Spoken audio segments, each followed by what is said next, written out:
Most romantic novel. राहीला की आंख खुद ब खुद खुल गई थी। सुबह होने को थी। सरके हुए पर्दे से मुद्दहम रोशनी छनक कर अंदर आ रही थी, मगर कमरे में नीम अंधेरा था। वो बेसुध लेटी रही। उठने से पहले वो कुछ देर यूं ही कंबल में लिपट कर लेटे रहना चाहती थी। करवट के बल लेटे लेटे इसने पीछे देखा। नदीम भी जाग गया था और छत लेटा हुआ था। जाग गई तुम? इसकी आहट पाकर वो मुद्दम आवाज में बोला और इसकी तरफ करवट बदल कर करीब आया। इसका चेहरा राहीला से कुछ ही दूर आ गया था। राहीला ने नींद से भरी मंदी हुई आंखों से इसे देखा और कसमगा कर जरा दूर होना चाहा, मगर बेड पर इतनी जगह नहीं थी कि वो दूर हो पाती। नदीम ने इसके बाजू पर हाथ रखा और फिर इसका हाथ आहिस्ता रेंगता हुआ इसके कंधे की तरफ आने लगा। इसने लंबी सांस ली और खामोशी से इसके हाथ को अपने बाजू पर हरकत करते हुए महसूस करने लगी। वो रात भर इसकी वहशत सहती रही थी। कांटे और नोचे जाने के निशान इसके कंधों और गर्दन के साथ साथ बदन के दीगर हिस्सों पर भी थे। वो इसे रात भर सजा देता रहा, तड़पाता रहा। कुर्ब के लम्हों में वो जानवर बन जाता था। इसे राहीला की तरह परवाह नहीं रहती थी। अब भी वो मनमानी किए जा रहा था, लेकिन इससे शादी राहीला का अपना फैसला था। इसे वो दिन याद था जब वो नदीम से पहली बार मिली थी और इसकी मोहब्बत में गिरफ्तार हुई थी। तब वो यूनिवर्सिटी के फाइनल सेमेस्टर में थी। वो उसकी फ्रेंड का भाई था और वो अपनी फ्रेंड की बर्थडे पार्टी में इनके घर गई थी। बर्थडे तो मना ली इसने, लेकिन दिल हार बैठी। फिर वो पाने पाने से इनके घर जाने लगी। जल्द ही वो भी इसमें दिलचस्पी लेने लगा। फिर वो तेजी से करीब आए थे। फ़ोन नंबरों का तबादला हुआ। रात भर तवील बातें होने लगी और वो बाहर मिलने लगे। पहले पार्क्स में, फिर रेस्टोरेंट्स में और फिर बात होटलों के बंद कमरों तक पहुंच गई। वो ज़्यादा हैंडसम और पुरकशिश मर्द नहीं था, मगर अजीब तरह का एतमाद था और कशिश सी थी। इसमें राहीला इसकी तरफ खींचती चली गई। इसकी कोई बात नहीं टालती थी। वो इसे जगह जगह मुलाकातों के लिए बुलाने लगी। फिर एक शब को जब वो दोस्त के घर रहने का बहाना करके इसके साथ होटल के कमरे में पहुंची तो इसकी कैफियत अजीब थी। वो इसे पसंद करने लगी थी। वो भी इसे प्यार का दम भरता था, मगर यूं रात को होटल के बंद कमरे में तन्हा मिलना इसे थोड़ा अजीब लगा। राहीला बुर्के में मलबूस होटल के कमरे को दाखिल हुई तो थोड़ी घबराई हुई थी, जबकि दूसरी तरफ वो रात रंगीन करने का मुकम्मल बंदोबस्त करके आया था। कमरे में शराब की एक मेहरबान बोतल पड़ी थी, जिससे जाम भरकर वो चुस्कियां लेता रहा। इसकी आंखों में सुर्ख दौड़े तैरने लगे। अब इसकी नजरें राहीला के पुरशबाब बदन पर थी। राहीला नाजुक सी खूबसूरत लड़की थी। शराब पीकर वो इसे और भी खूबसूरत लगने लगी थी। पर जब नदीम ने इसे सोफे पर से उठाकर बेड पर धकेला तो वह हवास बाख्ता हो गई थी। अगर ये सब शादी से पहले हो जाता तो अपनी नज़रों में गिर जाती। वो इसे गुस्ताखियाँ करने लगा था। फिर जब वो हर हद से गुजरने लगा तो राहीला ने इसे रोक लिया था और पहले शादी की इल्तिजा की थी। वो बुरी तरह गुस्से में आ गया था और ज़बरदस्ती पर उतर आया, मगर राहीला अड़ गई। इसे प्यार के वास्ते दिए कि अगर वो सच्चा है तो इससे पहले अपनी बीवी बनाए, फिर जो मर्जी करे। नाकामी के बाद वो बुरी तरह मुश्तइल होकर कमरे से निकल गया। वो रात राहीला ने तन्हा कमरे में रोते हुए गुजारी। सुबह जब वो लटे पट्टे कदमों से घर जा रही थी तो इसे लगा मोहब्बत के इम्तिहान में हार गई। शायद इसे वही करना चाहिए था जो नदीम चाहता था। अपना आप इसे सौंप देना चाहिए था, लेकिन इसका गम यक लफ्ज़ खुशी में बदल गया जब कुछ ही दिन बाद इसके लिए नदीम का प्रपोजल आया। नदीम अगरचे बेहद गुस्से में होटल के कमरे से निकला, मगर बाद में इसने ठंडे दिल से सोचा वो खूबसूरत थी और सबसे बढ़कर अपने वालिदैन की इकलौती औलाद थी और इनके जायदाद की वारिस थी। इससे शादी करके वो सब इसे मिल जाता। नदीम को इसे शादी घाटे का सौदा नहीं लगा। इसने अपने वालिदैन से बात की और रिश्ता भिजवा दिया। राहीला के पांव ज़मीन पर नहीं टिक रहे थे। इसकी मोहब्बत जीत हुई थी। माँ को इस रिश्ते पर एतराज़ था। वो इसकी शादी अपने एक भतीजे से करना चाहती थी, मगर राहीला ने साफ इनकार कर दिया। वो इकलौती और लाडली थी जिसकी वो कोई बात ना टालते थे। इन्हें इसकी जिद से मजबूर होकर घुटने टेकने पड़े। राहीला की शादी हो गई और कुछ दिनों बाद वो इस घर में शिफ्ट हो गई जो इसे इसके बाबा ने जहेज में दिया था। मगर कुछ महीनों में नदीम की शख्सियत का हौल उतरने लगा। नदीम अंदर से वैसा नहीं था। इनके बात बात पे झगड़े होने लगे और बात मार पीट तक पहुंच गई। नदीम इसे तकलीफ देता था, मामूली बातों पे बेदरेक मारता था। कई बार जब वो इसे मारता तो वो सीधी सो नहीं पाती थी। कल भी इनका झगड़ा हुआ था। नदीम चाहता था वो अपने पेरेंट्स से 5 लाख रुपए ले। राहिला ने तामुल किया क्योंकि वो पिछले महीने ही 3 लाख मांग चुकी थी। तब नदीम ने इसे गालियाँ दी। पिछली रात काफ़ी गुनाह गुजरी थी। नदीम ने इसे देर तक सोने ना दिया था। अपने नाजुक बदन पर बहुत से जख्म झेलने के बाद वो सो पाई थी। अब भी वो राहिला पे झुका, इस पर अपनी वहशत के निशान छोड़ा। ढीला सा गाउन इसने नीचे कर लिया था। वो इसे कंधों से अराया हो गया। वो इसकी तरफ मुड़ी, गाउन अपने कंधों पर ठीक किया और उसका चेहरा हाथों में थाम के ज़रा दूर किया। रात को आपका दिल नहीं भरा? और आहिस्ता से बोली। इसने कहा। इसके गाउन की डोरियां खोलने लगा। वो हल्की सी सुर हुई और लेट हो जाएंगी यूनिवर्सिटी के लिए। इसने गाउन के थामते हुए इसे याद दिलाया। इसके बदन से ठेसें उठ रही थी। वो इसका महबूब था जिसका कुर्ब राहिला को पसंद था, मगर वो इसे टिश्यू पेपर की तरह इस्तेमाल करता था। जिस बात से वो नाला थी, अब भी राहिला खुद पे जब्त किए इसे टाल रही थी। नदीम ने बेख्तियार टाइम देखा। वाकई ज़्यादा वक्त नहीं था। इसने गाउन उतारने का इरादा तर्क कर दिया और ये काम रात पे छोड़ दिया। मैं नाश्ता बनाती हूँ, आप भी उठ जाएं वरना देर हो जाएगी। वो अपने वजूद को समेटते हुए उठी और जख्मी वजूद लिए उठी, बेड के करीब पड़े हुए चप्पल पहने हुए एक नज़र इस पर डाल के गाउन संभालती हुई वॉशरूम की तरफ बढ़ गई। वो बिना शर्ट के सीधा लेटा हुआ से जाते हुए देखता रहा। अम्मी मैं जा रही हूँ। कहाँ हैं आप? सदफ दुपट्टा ओढ़कर अपना नाजुक सा हैंडबैग कंधे पर लटका कर लॉन्च में आई और अम्मी को पुकारा था। आज यूनिवर्सिटी में लेक्चर के तौर पर इसका पहला दिन था। वो नक्सक से तैयार हुई थी। लंबे बाल जूड़े की शक्ल में पुष्प पर थे। इसने हल्का सा मेकअप कर रखा और होंठों पे हल्की सी लिपस्टिक थी। बेहद खूबसूरत कामदार शलवार कमीज सूट में इसका मतवाजन बदन भला लग रहा था। अम्मी किचन से हाथ पोंछते हुए आई थी और बेख्तियार इसकी बलाएं लेते हुए इसका माथा चूमा। जाओ बेटा, कब तक आओगी? वो पूछने लगी। 4 बजे छुट्टी होगी, अम्मी तभी आऊँगी। इसने अम्मी को खुदा हाफिज कहा और बैरूनी दरवाजे की तरफ बढ़ी और पोर्च में खड़ी अपनी गाड़ी की तरफ आई। अपनी छोटी सी गाड़ी इसने स्टार्ट की। तब तक चौकीदार ने गेट खोल दिया था। वो ड्राइव करते हुए बाहर आ गई। आज यूनिवर्सिटी का पहला दिन था। वो काफ़ी एक्साइटेड थी। इसके वालिद आर्मी ऑफिसर थे। ये बंगला इन्हें रिटायरमेंट के बाद मिला था जिसमें वो लोग रह रहे थे। अबू 3 साल पहले फोत हो गए थे। पेंशन की रकम अम्मी को मिल जाती थी जिससे अच्छा गुजर बसर हो जाता था। वो बहन भाइयों में सबसे बड़ी थी, इस वजह से वो काफ़ी जिम्मेदारी महसूस करती थी। इससे छोटी नाई थी जो कॉलेज के 2nd ईयर में थी और सबसे छोटा अकरम था जो मैट्रिक में था। वो खूबसूरत और तमीज़दार थी। इसके लिए बेशुमार रिश्ते आए थे। अम्मी के इसरार के बावजूद इसने सभी मना कर दिए और अपनी तवज्जो तालीम पर मरकूज रखी। वो अपने घर के बहुत से अमूर संभालती थी। अगर वो शादी करके चली जाती तो अम्मी के लिए सब संभालना मुश्किल हो जाता। अकरम अभी छोटा और ना समझता और ना ही भी बेवकूफ़ सी थी। इन सब के लिए सदफ ने अपनी खुशियों का गला घोंटते हुए शादी ना करने का फैसला किया। यूनिवर्सिटी गेट पर पहुंच के इसने अपना फैकल्टी कार्ड दिखाया। इसे जाने की इजाज़त मिल गई। गाड़ी अंदर ले जाते हुए मैनेजमेंट साइंस डिपार्टमेंट के पार्किंग लॉट में ले आई। गाड़ी सुधा के इसने बिल्डिंग की तरफ देखा। 3 मंजिला सफ़ेद रंग की इमारत सामने थी, जिस सामने हरी भरी गाड़ी थी। वो नीचे उतरी, धूप चश्मा ऊपर करके बालों में अटकाया और गाड़ी लॉक करके सीढ़ियाँ चढ़ती हुई बिल्डिंग के अंदर आ गई। ये क्लास रूम्स का एरिया था। अभी सुबह थी और कुछ स्टूडेंट नजर आ रहे थे। इसने एक स्टूडेंट को रोककर ऑफिस एरिया का पूछा। सीधी जाए, कॉरिडोर में लिफ्ट मुड़ जाए। इसने रास्ता समझाया तो सदफ कंफ्यूज से इसकी तरफ गई। कॉरिडोर में मुड़कर इसने उधर उधर देखा। इसे कुछ समझ नहीं आ रहा था कि ऑफिस एरिया कहाँ है। करीब ही एक आदमी स्टाइलिश से सूट बूट में मलबूस फ़ोन पर गुफ्तगू कर रहा था। वो इसकी तरफ बड़ी। एक्सक्यूज़ मी, बात सुने। नदीम दोस्त से फ़ोन पर बात कर रहा था। इसे नस्वानी आवाज़ आई। फ़ोन को कान से लगाए मुड़ा। वो छटका लड़की काफ़ी थी मगर कदरे परेशान लग रही थी। जी फरमाए।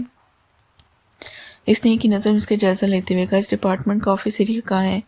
ऑफिस एरिया तो यहीं पर है, आपको किससे मिलना है? नदीम इसे गहरी नज़र से देखते हुए फ़ोन बंद करके जेब में डाल लिया। मैं न्यू टीचर हूँ, यहाँ अपॉइंटमेंट हुई है, मेरी यहाँ आज पहला दिन है। तो आप हैं वो? इसने सराहत इसे देखा और एक लंबी सांस ली। वो खूबसूरत थी। मेरा नाम नदीम है और मैं भी यहाँ टीचर हूँ। अच्छा, मेरा नाम सदफ है। वो हल्का सा मुस्कुराई, दुपट्टा ठीक किया। अभी ऑफिस तो नहीं खोले और पता नहीं आपको कौन सा ऑफिस दिया जाएगा। तब तक आप चाहें तो मेरे ऑफिस में बैठ सकती हैं। वो उसे देखते हुए बोला, आए यहाँ बाहर तो ना बैठें, ऑफिस में चलें, अब हम कुलीग्स हैं। वो चंद लम्हे सोचने के बस कैमरा चल पड़ी।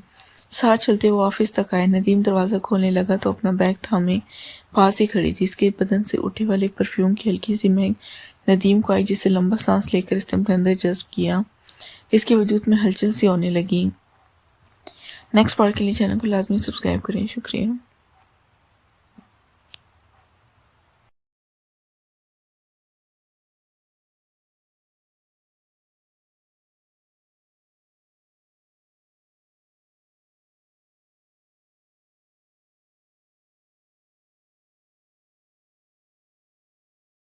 हम सब घर वाले खाना खा रहे थे। अचानक किसी का हाथ मेज़ के नीचे से आया और वो मेरी टांग पर ये करने लगा। जब मैंने देखा तो वो मेरी खाला का हाथ था। वो आहिस्ता आहिस्ता ऊपर को बढ़ रहा था और फिर वो एकदम मेरे टांग पर आ गया था। मेरा नाम शहरिज़ है। मेरी उम्र 19 साल है। मैं पंजाब के गांव में रहता हूँ। मैंने इंटर तक तालीम हासिल कर ली थी और अब मैं अच्छी सी नौकरी की तलाश में था। मेरे माँ बाप ही यहीं गांव में रहते हैं। मेरे घर में 4 फैमिली मेंबर हैं। एक मेरी बहन है, उसका नाम आयशा है और उसकी उम्र 17 साल है। वो भी मेरे साथ पढ़ती थी। लेकिन अब मेरे घर वाले प्रेशराइज कर रहे थे कि कोई काम ढूंढो। मैंने काम ढूंढने की बहुत कोशिश की, मुझे कोई काम नहीं मिला। मेरी नानी, खाला और मेरे मामू कराची में रहते थे और वो लोग वहाँ पर सेटल थे। मेरी अम्मी एक दिन मुझे कहने लगी कि शहरिज़, मैं तुम्हारी नानी से बात करती हूँ, तुम कराची चले जाओ। मेरी अम्मी ने मेरी नानी को फ़ोन किया और उनसे मेरे बारे में बताया तो मेरी नानी उनसे कहने लगी कि हाँ, शहरिज़ को कराची भेज दो, यहाँ पर काम बहुत है, उसे कोई ना कोई काम मिल ही जाएगा। फिर इत्तेफाक से मेरा मामू गांव आया हुआ था तो मैं और मामू कराची के लिए रवाना हो गए। हम कराची सुबह सुबह 7 बजे पहुँचे और बस सफ़र के थके हुए थे। जब हम नानी के घर पहुँचे तो सब लोग सो रहे थे। मेरा मामू गया, वो भी जाकर अपने बिस्तर पर सो गया और मुझे कहा कि तुम भी यहाँ पर सो जाओ। वो एक कमरा था, सब लोग तो नीचे कॉलोन पर सो रहे थे। उस कमरे में एक बिस्तर भी बिछा हुआ था। पता नहीं बिस्तर पर कौन सो रहा था। ये सर्दियों की सुबह थी, सब लोगों ने कंबल ओढ़े हुए थे तो मैं भी सो गया। सारी रात का थका हुआ था, इसलिए मेरी भी आंख लग गई। मेरी आंख खुली तो 12 बज चुके थे और घरवाले सब जागे हुए थे। मैंने देखा तो उन सब घरवालों में एक मेरी खाला थी, जिसे मैंने बचपन में देखा था। वो थी तो शादीशुदा, लेकिन वो तलाक लेकर मेरी नानी के घर रह रही थी और मेरी खाला के भी 2 बच्चे थे, एक बेटी और एक बेटा। उसका बेटा भी मेरी उम्र का था, 19-20 साल उसकी उम्र हो गई और उसकी बेटी 15-16 साल की थी। मैं बहुत छोटा था जब मैंने आखिरी दफ़ा अपनी खाला को देखा था, क्योंकि उसकी शादी हो गई थी तो वो हमारे घर इतना आती जाती नहीं थी। बस बातों ही बातों में अपनी अम्मा के मुंह से कई दफ़ा अपनी खाला का जिक्र सुना था और मैंने सुना था कि मेरे सब खालाओं में से वही खाला बहुत खूबसूरत है। मेरी उस खाला का नाम जमीला था और उसकी उम्र भी 38 साल हो गई थी। आज जब मैं भी जवान हो चुका था तो मेरा खाला को देखने का नज़रिया चेंज हो चुका था। मैंने जब अपनी खाला को देखा तो वो कमरे में आई। उसी वक्त मैं उठा, मुझे कहने लगी, भांजे आ गए कराची, तुम्हें कैसा लगा? मैंने जब अपनी खाला को देखा मुझे तो यकीन ही नहीं आया कि ये मेरी खाला है। वो इतनी खूबसूरत, गोरी चिट्टी, उनके बाल कमर तक आते थे और उसने अपने बाल खोले हुए थे। मुझे तो उसे देखकर शर्म आ रही थी। उसने दुपट्टा भी नहीं लिया हुआ था। वो चलती थी तो ऐसा लगता था जैसे सब कुछ हिलता रहा हो। मैंने ये तो सुना था कि औरत पर असल हुस्न 35 साल की उम्र में आता है, लेकिन आज मैंने अपनी आंखों से देख भी लिया था। जब मैंने आखिरी दफ़ा अपनी खाला को देखा था, उन दिनों में बहुत छोटा था, ये कोई 12 साल पहले, और मुझे मेरी खाला इतनी ज़्यादा ख़ास अच्छी भी नहीं लगती थी। लेकिन आज जब मैंने देखा तो मैं परेशान ही हो गया कि मेरी खाला इतनी खूबसूरत, और मैं ये भी हैरान हो रहा था कि मेरी खाला की तलाक क्यों हुई। वो इतनी खूबसूरत है, आखिर उसे उसके शौहर ने क्यों छोड़ दिया था। खैर, मैं उठा, वॉशरूम गया, मैंने हाथ मुँह धोया तो मेरी खाला की बेटी, जो कि मेरी कज़न थी, मेरे पास आई। मुझे कहने लगी, शहरोज़, मैं नाश्ता लगाती हूँ, नाश्ते की मेज़ पर आ जाओ। अब मैं तो गांव में रहता था। गांव में तो हम कहीं भी बैठकर नाश्ता कर लेते थे, कभी चारपाई पर, कभी वहीं जहाँ पर नाश्ता बन रहा होता था वहीं बैठ जाते। लेकिन जब मैं कराची आया तो यहाँ का रहन सहन देखा तो मैं खुद बड़ा हैरान हो रहा था। मेरे सब नानी वाले गोरे चिट्टे साफ सुथरे लगते थे और ऐसे भी नहीं लगते थे कि वो हमारे रिश्तेदार होंगे। खैर, पहले दिन मेरे सब ने आओ भगत की और मुझे बहुत अच्छा माहौल दिया। मेरी खाला का बेटा, जिसका नाम ज़ैन था, वो एक फैक्ट्री में काम करता था। तो मेरी खाला और मेरी नानी जैन से कहने लगी कि अपने कज़न के लिए भी काम का पूछ कर आना और उसको भी इस फैक्ट्री में लगवा दो। इसी तरह शाम हुई तो मेरी खाला और मेरी नानी और उसकी बेटी सब लोग बाहर बाजार जाने लगे। घर का राशन लेना था और कुछ फल वगैरह भी। तो मुझे कहा कि तुम भी चलोगे। मैं वैसे ही घर पर बैठ बैठ कर बोर हो चुका था, तो मैं भी उनके साथ चला गया। मैं जब उनके साथ बाजार गया तो मैंने देखा जिस दुकान पर भी हम जाते थे सामान लेने, वो दुकानदार मेरी खाला को देखते ही उसकी नज़रें रुक जाती थीं और वो फ्री होने की कोशिश करता था। मुझे ये चीज़ें बिल्कुल भी अच्छी नहीं लग रही थीं। तो मेरी नानी भी उनसे फ्री हो रही थी और वो मेरी खाला के हुस्न का फ़ायदा भी उठा रही थी। हर दुकानदार से वो थोड़ा थोड़ा डिस्काउंट ले रही थी और मैंने देखा सारे दुकानदार खुशी से, बल्कि कुछ तो ऐसे भी थे जो पैसे भी नहीं लेना चाहते थे, लेकिन मेरी नानी ने पैसे सबको दिए। मैं आज पहली दफ़ा कराची के बाज़ार गया तो मुझे देखकर बहुत मज़ा आया और खूब हमने वहाँ पर खाया पिया। जो कि मेरी खाला की बेटी थी, वो मुझे तरह तरह की चीज़ें खिलाती रही, लेकिन मेरी नज़रें बार बार खाला की तरफ जा रही थीं। मैं खुद को कंट्रोल करने की काफ़ी कोशिश कर रहा था, लेकिन हो नहीं पा रहा था। आखिर हम घर आए तो मेरी खाला कहने लगी कि तुम खाना बनाओ, मैं जा रही हूँ। मैं बड़ा हैरान हुआ कि रात को मेरी खाला आखिर कहाँ जा रही है।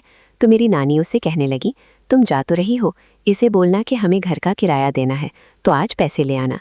मुझे काफ़ी हैरानी हुई ये सुनकर कि आखिर मेरी खाला किसके घर जा रही थी और मेरी नानी उसे किसका नाम कह रही थी। मैं भी खाला के पीछे छुपते छुपाते बाहर आ गया। मैं जब आया तो एक सफ़ेद रंग की गाड़ी रुकी हुई थी। गाड़ी बिल्कुल ब्रांड न्यू थी और उसमें ड्राइवर बैठा हुआ था। मेरी खाला गई, गाड़ी की पिछली सीट का दरवाज़ा खोल के अंदर बैठ गई और वो गाड़ी वहाँ से चली गई। मैं वापस आया तो मैंने नानी से पूछा। मैंने कहा, नानी ये मेरी खाला कहाँ गई है? फिर नानी मुझ पर गुस्सा करने लगी, कहने लगी, आते ही तुमने जासूसी शुरू कर दी है। फिर मैंने उनसे कहा कि नहीं, मैं जासूसी नहीं कर रहा, बस मैं पूछ रहा हूँ। अगर आपको बुरा लग रहा है तो कोई बात नहीं, अपना बताएं। और मेरी नानी ने मुझे बताया भी नहीं, लेकिन मुझे ये अंदाज़ा हो चुका था कि वो ज़रूर किसी ऐसे काम में गई है जो बताने के लायक ही नहीं है। फिर रात के 10 बजे तो मेरी खाला का बेटा भी घर आ गया था और मेरा मामू भी, जिसके साथ मैं कराची गया था। मेरा मामू आते ही मुझे 500 रुपये देने लगा। कहने लगा, शहरज़ ये लो, जेब खर्च रख लो। और मेरी खाला का बेटा मुझे कहने लगा, चलो मैं तुम्हें आज होटल पर ले चलता हूँ, होटल का चाय पराठा खिलाता हूँ। मैं भी घर पर बैठ बैठ कर थका हुआ था। मैं उसके साथ साथ बाहर आ गया। वो मुझे एक चाय के होटल पर ले आया। उसने वहाँ पर दूध पत्ती और 2 पराठे का ऑर्डर किया। जब वो पराठा लेकर आया, वो पराठा तो इतना लजीज और मज़ेदार था, ऐसा पराठा तो मैंने ज़िंदगी में नहीं खाया। हालांकि चाय पराठे मुझे पसंद ही नहीं थे, लेकिन मुझे पराठे के साथ इतना अच्छा लग रहा था, मैं तो ये पराठा देखकर बहुत मुतासिर हो रहा था। मैंने उससे कहा कि यार, ये कराची में इतना अच्छा पराठा मिलता है? वो मुझे कहने लगा, हाँ, मैं भी रोज़ खाने आता हूँ, हालांकि घर पर खाना बना हुआ होता है। फिर मैंने उससे कहा कि यार, मेरा भी काम लग जाए तो हम रोज़ आया करेंगे। फिर वो मुझे इधर की बातें पूछता रहा और मैं भी इसी तरह। रात के 12 बज गए। हम लोग जब घर पहुँचे, जब घर आ रहे थे तो सब लोग जागे हुए थे। मेरी कज़िन आई, मेरे साथ बात करने लगी। मेरी नानी का रवैया अक्सर सख्त रहता था, वो भी सिर्फ मेरे साथ। मैंने देखा तो मेरी खाला अभी तक आई ही नहीं थी। अब मैं ये सोच रहा था कि अगर मैं नानी से पूछता हूँ कि खाला कब आएगी, वो तो कहीं मुझ पर फिर गुस्सा ही ना कर जाए, इसलिए मैं खामोशी से बैठा रहा।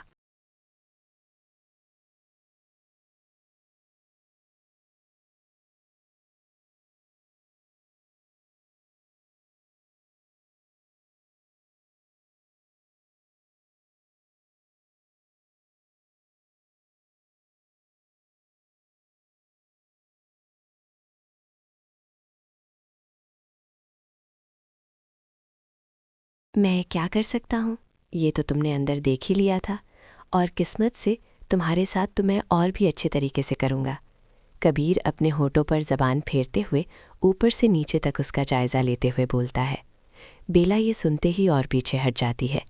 अब उसे पता चलता है कि जिसे वो फरहान समझ रही थी वो तो कोई कबीर है। उसे कबीर से और भी ज़्यादा डर लगने लगता है।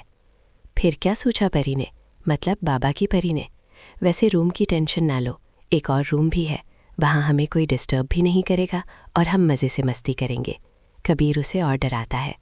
बेला इसका मतलब समझते हुए फ़ौरन अपना मोबाइल कबीर को दे देती है। कबीर फ़ौरन मोबाइल में वीडियो चेक करता है और उसे डिलीट कर देता है।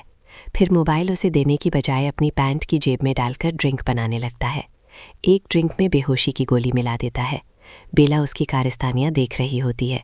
वो दोनों ग्लास हाथ में उठाता है, बेला को आंख मारकर अंदर चला जाता है। बेला का मोबाइल अब कबीर के पास था, जिसकी वजह से वो चाहकर भी यहाँ से निकल नहीं सकती थी। कबीर कमरे में गया तो जली फ़ौरन उसके पास आई और दोबारा कबीर से चुमट गई। कबीर ने पल का हुक करके आराम से उसे बिस्तर पर लिटाया। ड्रिंक का वो ख़ास ग्लास जो उसके लिए तैयार किया था उसके होठों से लगाया, जिससे वो फ़ौरन बेहोश हो गई। कबीर ने सुकून का सांस लिया। उसने अपना लाया हुआ ब्रेस्ट साइड टेबल पर रखकर उसके साथ एक ग्लास रख दिया। बाहर आया तो उसने एक नज़र बेला की तरफ देखी और बाहर जाने लगा। ओ हेलो, एक्सक्यूज़ मी, मेरा मोबाइल। बेला की आवाज़ बाहर से आई। कबीर वहीं रुक गया और अपनी जेब से उसका मोबाइल निकाला। ये रहा मोबाइल, लेना चाहती हो तो ले लो। बेला जैसे ही मोबाइल लेने लगी, कबीर अपना हाथ फ़ौरन ऊपर कर लेता है, जिसकी वजह से बेला का चेहरा लाल हो जाता है। कबीर उसकी हालत देखकर महसूस होता है।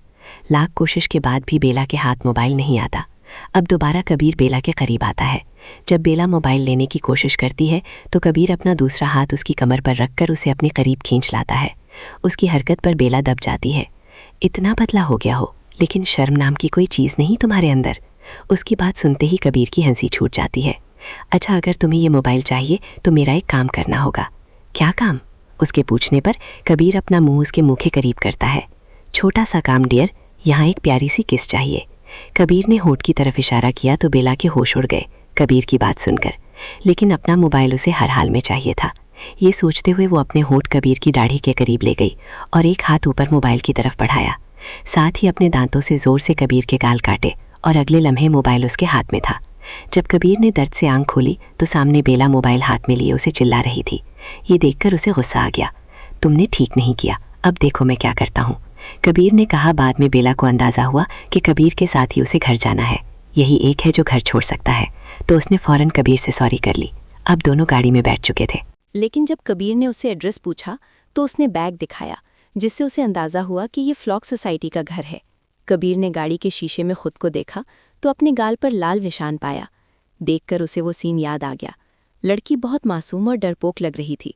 फिर हैरत भी हुई कि ये यहाँ किस घर से आ रही है। खैर, थोड़ी देर बाद गाड़ी उसके घर के सामने रुकी। बेला फ़ौरन गाड़ी से उतरी और अपना सामान निकाला। कबीर ने एक बैग अपने हाथ में पकड़ लिया और घर के अंदर जाने लगा। घर के नाम प्लेट पर बड़े सुनहरे हुरूफ में फरहान लारी मेंशन लिखा था। बेला की सांस में सांस आई, जबकि उसके बले मुकाबिल खड़ा शख्स किसी गहरे सदमे में जाता दिखाई दिया। कबीर और फरहान लारी एक ही यूनिवर्सिटी से ग्रेजुएट हुए थे और जूलिया पहले फरहान के साथ होती थी। जब कबीर ने अपने बाप के कहने पर जूली से दोस्ती कर ली तो तब से फरहान और कबीर में दूरी पड़ गई थी और कबीर उसे नीचा दिखाने और जलन दिलाने का कोई मौका हाथ से जाने ना देता था।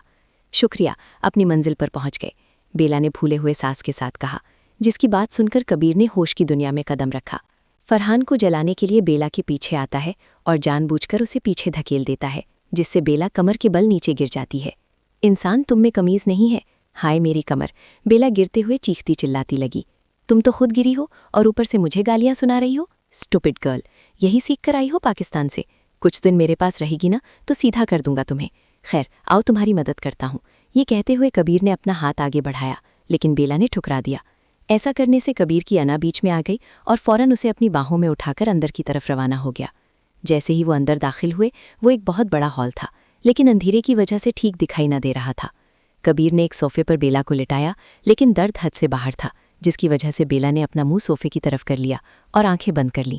कबीर को उसकी कैफियत देखकर खुद पर गुस्सा आया और फिर अचानक उसके करीब आया। तुम्हें पता है मैं बहुत अच्छा फिजियोथेरेपिस्ट हूँ, तो दर्द भी मैंने ही तुम्हें दिया है, बकल तुम्हारे तो भरपाई का एक मौका तो बनता है। ये कहते हुए इसकी कमर को छूता है और हाथ आगे पीछे फेरने लगता है। यहाँ, इधर ही, बेला सिसकियाँ भरती दर्द बताती है। ठीक है, मुझे चेक करने दो। ये कहते हुए कबीर उसकी शर्ट ऊपर करने लगता है। नहीं, बस ऊपर से ही ट्रीट कर दो। बेला कबीर के हाथ अपने जिस्म पर महसूस करके फ़ौरन बोल उठती है। नहीं, मैं अपने मरीज़ को चेक करने के लिए पूरी गहराई तक जाना पसंद करता हूँ। तुम्हें थोड़ा बहुत बर्दाश्त करना पड़ेगा ताकि मैं जल्दी से अपना काम ख़त्म करके यहाँ से जाऊँ। कबीर ये कहकर आहिस्ता आहिस्ता उसकी शर्ट कमर से ऊपर कंधों तक ले जाता है और अपना हाथ उसकी कमर पर सिलाने लगता है, लेकिन अभी तक उसे कोई आसपास आता दिखाई ना दिया। फिर उसने बेला को देखा जो दोनों आंखें बंद किए हुए थीं। अभी वो जी भर कर देख भी ना सका था कि अचानक उसे कदमों की आवाज़ सुनाई दी।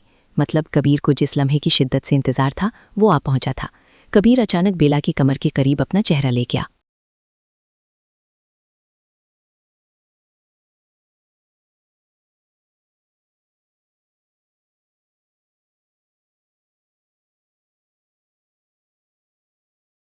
तभी अचानक किसी ने हॉल की सारी लाइट्स ऑन कर दी, जिससे पूरा घर रोशन हो गया।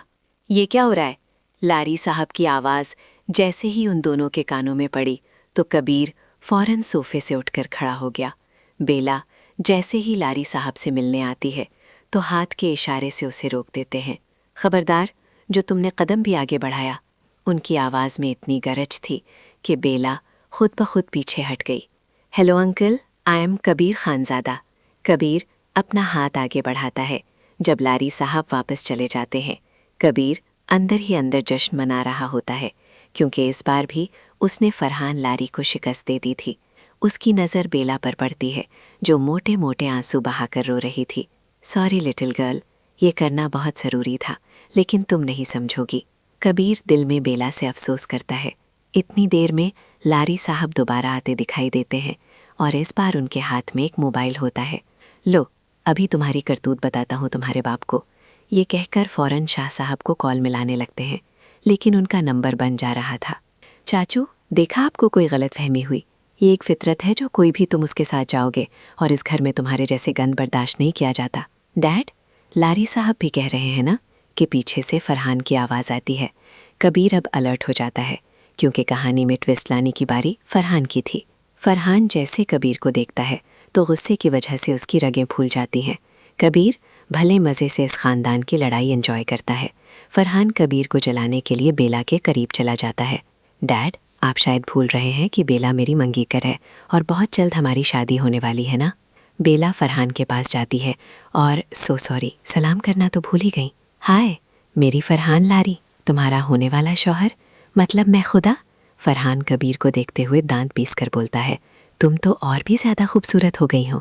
नेक्स्ट पार्ट के लिए चैनल को लाइक सब्सक्राइब ज़रूर करें।